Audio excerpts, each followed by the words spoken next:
As expected, temperatures soared into the 90s this afternoon, but not only are we dealing with the heat, we also have thunderstorms moving in. See the bus that just went by? There's a bus stop right here at the corner of 13th and Patterson, so if you can't walk, you don't have a car, you can still get access. Authorities are searching through missing persons reports, hoping to identify remains found today in Henry County, but so far no leads. He was able to hide out from police for 25 years, but officers in Los Angeles say they now have the grim sleeper serial killer in custody. You ever need a vacation? Of course. Well, I think that might be the reason this woman's pet ran away. Roanoke house, Tosh? I am. I'm hanging out. Literally. This house is actually made of an environmentally friendly material. We're going to tell you all about it, and I'm kind of half in, half out because, Robin, I can't really tell what the weather's doing right now. People actually used to be able to go beyond this fence and sit and have lunch, watch the planes take off and land. That's since been pushed back by this fence, and now there's talk of eliminating it altogether. A credit card was the key to police finding the body of a missing Roanoke teenager. Fire marshal is still here on the scene. ATF investigators were here earlier. They'll be back again tomorrow. Crews just trying to make their way through all of the debris, and since it's a 3-story building, there's quite a bit of it. And battle over the budget took center stage in Bedford tonight. Parents are upset with the plan to close 2 schools. Now, News 7's Justin McLeod was at tonight's school board meeting, and I understand there was a large crowd there. Gene, search warrants News 7 has obtained say Heath Wayne Overstreet, the estranged husband of murder victim Susan Overstreet, violated a protective order the night before her body was found inside this apartment on 24th Street. Gene, as you know, it's about dinner time. Can you see that food cooking? They're starving me out here. Yes, I can. I know, it smells yummy. Well, the festival starts around 6 o'clock. If you come out tonight, you can check out the carnival, and you can also hear some live bluegrass music, courtesy the Blue Moonshine Band. Now, here's some video earlier when they were preparing everything. All the rides were inspected this afternoon.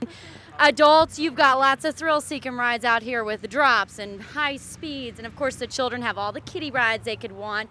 Lots of prizes with games, and as I said, who doesn't love carnival food? We're talking funnel cakes, people. With me now, Leo Kimberlin, who is the manager of Cole Rides. How are you expecting turnout this year? Hey, we're looking forward to a great season, and we hope to kick it off with this special Dogwood Festival. Why do you think it's such a success, 55 years? I think it's because community involvement, and people really this time of the year like to get out and have fun. Okay, now you also want to be a success, of course, when it comes to games. So I'm here to give you a few tips. I have Michael here. Michael, what's the secret? Well, lucky for you, it's a prize every time whether you win, even if you miss. Oh, so I can miss and I still want to. I got it. All right. Now there are plenty of festivities going on all weekend. We have a 5K run Saturday morning. The parade starts at 2:30, and we actually have a link to the Dogwood Festival's website on ours, so head over to WDBJ7.com. But right now, we're going to head over to our big dog, Robin Reed. What's the festival weather shaping up to be, Robin? It's going to be okay, but you are now banned from all carnival games. You are not bringing home those prizes. All right, fair enough. All right, outside. Even by this winter standards, the blast of wind overnight and this morning was impressive, ranging from 40 to 70 miles per hour.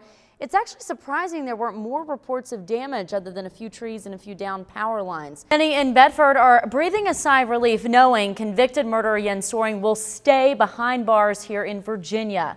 Soering is serving 2 life sentences in our state for killing Derek and Nancy Hasem in 1985. But he was close to returning to his homeland of Germany when former Governor Tim Kaine authorized a transfer just before leaving office. Since then, Governor McDonnell reversed that decision, and now U.S. Attorney General Eric Holder agrees, assuring the governor's office that Soering will stay in the United States. Those close to the case say this isn't a partisan or political issue. It's simply the right decision. This was a very... If Soering was sent back to Germany, Newman says it's likely he would only serve 2 more years in prison before being released. More information in the murder of UVA lacrosse player Yardley Love. Documents show that a search of Love's apartment failed to turn up a T-shirt that might have had trace evidence. George Hughley is charged with first-degree murder in Yardley's death. Search warrant documents released today say Hughley told police Love was wearing a black T-shirt the night of May 2nd, and he thought she was still wearing it when he left her apartment. Police have pictures of the shirt near Love's body, but they did not collect it from the scene. Now, if you'd like to see the search warrants, you can find them on our website. Just go to WDBJ7.com. 10 suspected spies are expected to be deported immediately in a prisoner swap with Russia. All of them pleaded guilty to failing to register as federal agents in a New York court today. A judge says the deportations are part of a plea deal. Now, in exchange, the Justice Department says the U.S. will get 4 American prisoners being held over in Russia on spying accusations. Look at this. The heat was on in Manhattan's East Village earlier today. A 5-story building caught fire around 5:30. Flames and smoke covered the whole roof of the building at one point. Smoke could be seen from much of lower Manhattan. The cause of this fire is unknown, but so far there are no reports of any injuries. It's not anyone's favorite government agency, the IRS. But how about sending your resume there? The Internal Revenue Service is trying to appeal to a younger job applicant pool by using YouTube. The agency has launched a new playlist on the video site showing day-in-the-life type videos showcasing different positions at the IRS. Job seekers preferring text to video can also search the agency's website.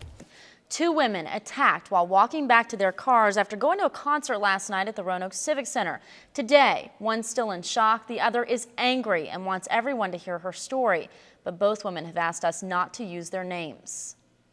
You just picked that up. Tell us what you just found on the ground. Just part of my shirt from last night. Right here in the grass. Yeah. Less than 24 hours earlier, this woman and her friend were taking in the Stain concert at the Roanoke Civic Center. They knew some people working with the band, so stayed a few hours after to hang out.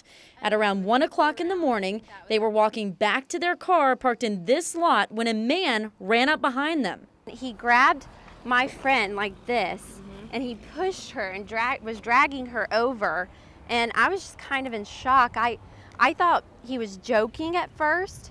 And he was saying, "Y'all be quiet, y'all be quiet." That's when she took her shoe off and attacked the man who had her friend.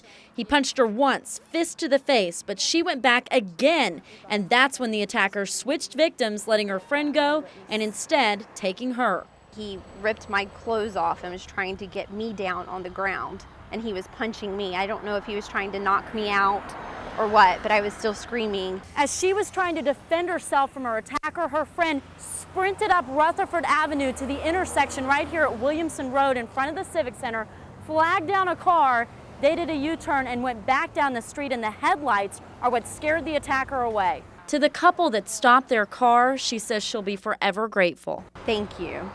Thank you. With bruises on her body, examining her shirt.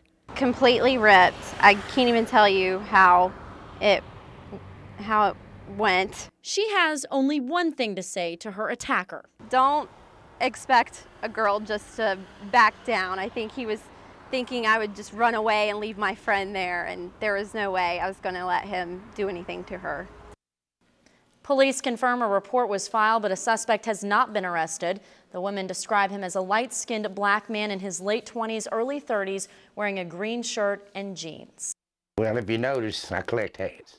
Barry Moorhead couldn't wait to show us his NASCAR collection. There's a piece of rubber off of Dale Earnhardt Jr. Senior's car. But it's not his racing memorabilia that brings us to his home. It's his shopping habit at the Goodwill. Oh, I'd say at least 3 times a week, maybe 4 times a week. They know your name in here. Right. They know me real well in here. 10 years ago, Barry bought a framed picture from the Pulaski Goodwill and hung it on his wall. What I went over here seeing, took it down because I was going to see what I was going to rearrange here. Okay. And then when I turned it over, I noticed this. You know, the I said, what is this? And that was right there pinned behind this. It is a diploma from what was the National Business College in Roanoke. Lydia Dalton's degree from their School of Shorthand. In 1920, that's 90 years ago. But it took less than 90 minutes for this excited treasure hunter to share his story with friends. If it was my grandparents or, you know, my parents, right, I would still like to have it back, you know, pass it down the line. Absolutely. Since so many peruse the Goodwill racks, we're told finding something sentimental isn't all that unusual. She tried to find the man, located his name in the phone book, but it was his dad. Finally found the guy. He had been missing it for 10 years. Oh, wow. He was just overcome with joy to get his ring back. That's great. Barry will continue searching for those bargains that light up his day, but you can bet he'll be checking under drawers and behind frames with every purchase. What would be your dream find? Money? I don't know, maybe a wife.